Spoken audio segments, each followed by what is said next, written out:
बिस्मिल्लाहिर्रहमानिर्रहीम। अस्सलाम वालेकुम स्टूडेंट्स, कैसे हैं सब लोग? ठीक हैं। आज हम इस वीडियो में क्वेश्चन नंबर 21 से लेकर 26 तक डिस्कस करेंगे। क्वेश्चन हमारे पास है, use a total differential to approximate the change in the value of F from P to Q, compare your estimate with the actual change in F. तो students, question के अंदर वो क्या कह रहा है कि हमने फंक्शंस का अप्रोक्सीमेट चेंज निकालना है और इसी तरह एक्चुअल चेंज निकालना है और देन उनको कंपेयर करना है। ठीक है, तो क्वेश्चन नंबर 21 को देखें। ये फंक्शन गिवन है और इस फंक्शन के लिए हमारे पास पी पॉइंट है। पॉइंट हमारे पास है 1,2 और क्यू पॉइंट हमारे पास है 1.01, 2.04। ठीक है, तो क्वेश्चन नंबर 21 को हम सॉल्व करते हैं। देखें, ये देखें, ये हमारे पास है फंक्शन जो क्वेश्चन में गिवन है। ठीक है, और ये पॉइंट है P और ये पॉइंट Q है। ठीक है, तो स्टेप 1 के अंदर हमने क्या करना है, आपने पूरे क्वेश्चन को स्टेप बाय स्टेप समझना है। ठीक है, जैसे ही आप लोगों को स्टेप समझ आ जाएंगे तो क्वेश्चन को सॉल्व करना इजी हो जाएगा। ठीक है, क्योंकि बाकी तमाम क्वेश्चन इसी तरह से ही हैं। ये देखें जी, स्टेप नंबर 1 के अंदर हमने फंक्शन के पार्शियल डेरिवेटिव निकालने हैं। तो देखें, x के लिहाज से पार्शियल डेरिवेटिव निकालना है, इसी तरह फंक्शन का y के लिहाज से पार्शियल डेरिवेटिव निकालना है। तो x के लिहाज से जब आप पार्शियल डेरिवेटिव निकालेंगे तो हमारे पास आ जाएगा 2x + 2y - 4। ठीक है, और फंक्शन का y के लिहाज से पार्शियल डेरिवेटिव निकालेंगे तो वो आ रहा है 2x। ठीक है, अब सेकंड स्टेप के अंदर आप लोगों ने क्या करना है, आप लोगों ने पॉइंट को पुट करना है। जो पार्शियल डेरिवेटिव हमने निकाले हैं ना, ये वाले, ये जो पार्शियल डेरिवेटिव हमने निकाले हैं, इन पार्शियल डेरिवेटिव के अंदर आप लोगों ने ये वाला पॉइंट पुट करना है। ठीक है, तो देखें, यहाँ पे हमारे पास x की वैल्यू है 1.01। ठीक है, और y की वैल्यू है 2। तो आपने इन पार्शियल डेरिवेटिव में x की जगह पर x की वैल्यू पुट कर देनी है, ये वाली, और y की वैल्यू 2 यहाँ पे पुट कर देनी है। तो पार्शियल डेरिवेटिव जो x के लिहाज से है, इसमें पॉइंट पुट करने के बाद हमारे पास ये वाला आंसर आएगा। इसी तरह जो पार्शियल डेरिवेटिव हमने y के लिहाज से फाइंड किया है, उसके अंदर भी पॉइंट पुट करना है और हमारे पास ये वाला आंसर आ जाएगा। ठीक हो गया, ये था सेकंड स्टेप। फर्स्ट स्टेप के अंदर हमने ये किया कि हमने जस्ट फंक्शन का पार्शियल डेरिवेटिव फाइंड किया y के लिहाज से और x के लिहाज से। देन सेकंड स्टेप के अंदर हमने पॉइंट पुट किया है जो पार्शियल डेरिवेटिव हमने निकाले हैं। अब थर्ड स्टेप के अंदर हमने क्या करना है हमने चेंज फाइंड करना है इन x। ठीक है, the change in x from p to q is dx। तो x एक्सिस के लॉन्ग जो चेंज आएगा ना हमारे पास, वो आ जाएगा dx, वो 0 आ रहा है। ठीक है, 1.01 - 1.01, तो ये 0 आ रहा है। इसी तरह change in y from p to q is dy, और dy हमारे पास आ रहा है 0.04। ठीक है, ये हो गया थर्ड स्टेप। अब फोर्थ स्टेप के अंदर हमने क्या करना है, calculate the total differential df। अब हम ना कैलकुलेट करने जा रहे हैं df। तो df का ये वाला फार्मूला है। हमने पार्शियल डेरिवेटिव निकाला है ऊपर x के लिहाज से, उसके अंदर पॉइंट पुट किया, पॉइंट पुट करने के बाद हमारे पास ये वाला आंसर आया था।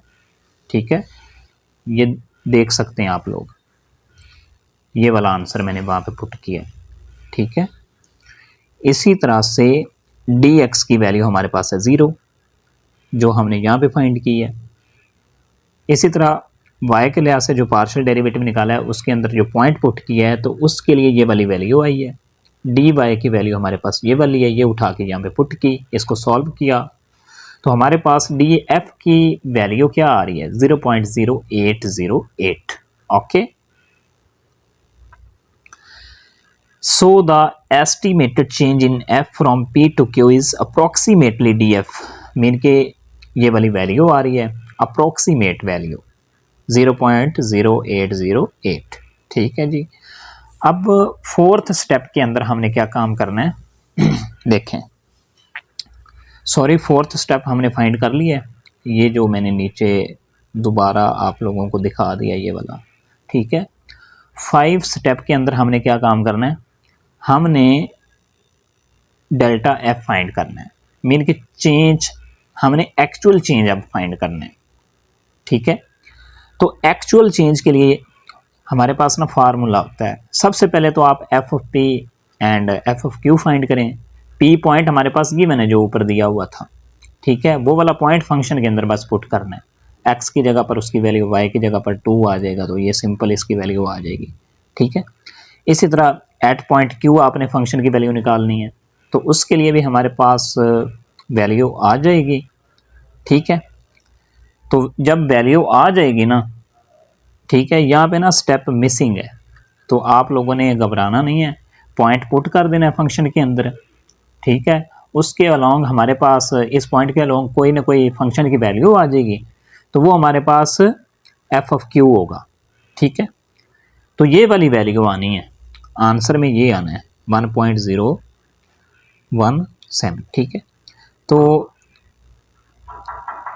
एक्चुअल चेंज के लिए ये वाला formula F of Q minus F of P, दोनों की वैल्यू यहाँ पे पुट करनी है, तो ये वाला आंसर आ जाएगा हमारे पास।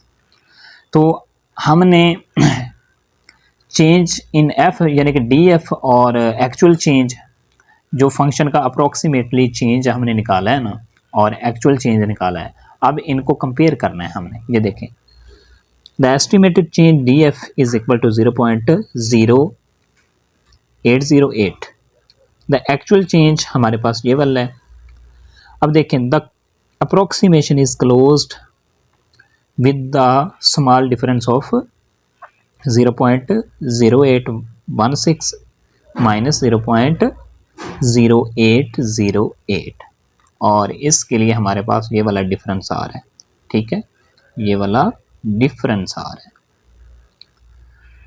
तो स्टूडेंट्स, इसी तरह से हमारे पास क्वेश्चन नंबर 2 है।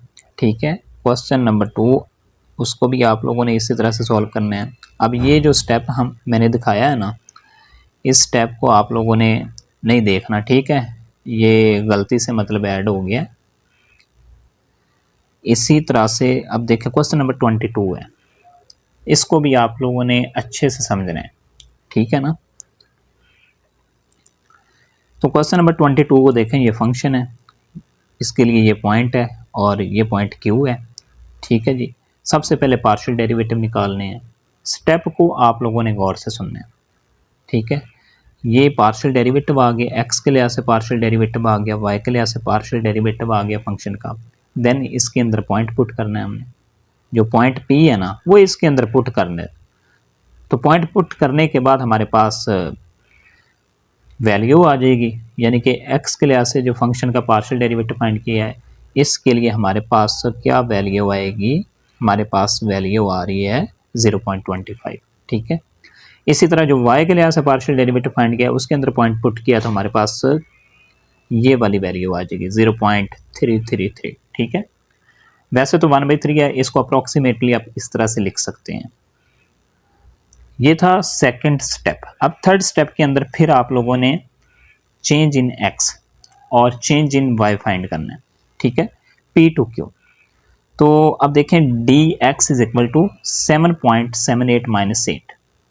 ठीक हो गया, तो ये x एक्सिस के अलोंग चेंज है, तो ये हमारे पास आंसर आ रहा है, dx की वैल्यू ये है। इसी तरह चेंज इन y फाइंड करना है, तो उसके लिए ये वैल्यू आ रही है।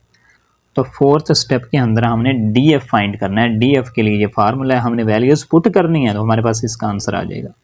ठीक है जी, तो एक आंसर हमारे पास आ गया है। अब हमने एक्चुअल चेंज फाइंड करना है। एक्चुअल चेंज के लिए मैंने आप लोगों को बोला है कि एफ ऑफ पी फाइंड करना है, एफ ऑफ क्यू फाइंड करना है।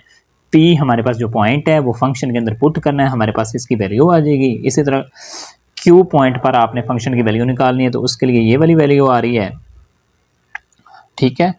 तो जब ये वैल्यूज़ आ जाएंगी तो आप लोगों ने फार्मूला यूज़ करना है। तो अब आप लोगों ने कंपैरिजन करना है DF का एक्चुअल चेंज के साथ। DF की ये वाली वैल्यू है, एक्चुअल चेंज की ये वैल्यू है, तो इनका डिफरेंस हमारे पास ये वाला आ रहा है। तो हम कह सकते हैं the approximation is close but not exact with the difference of this, ठीक है।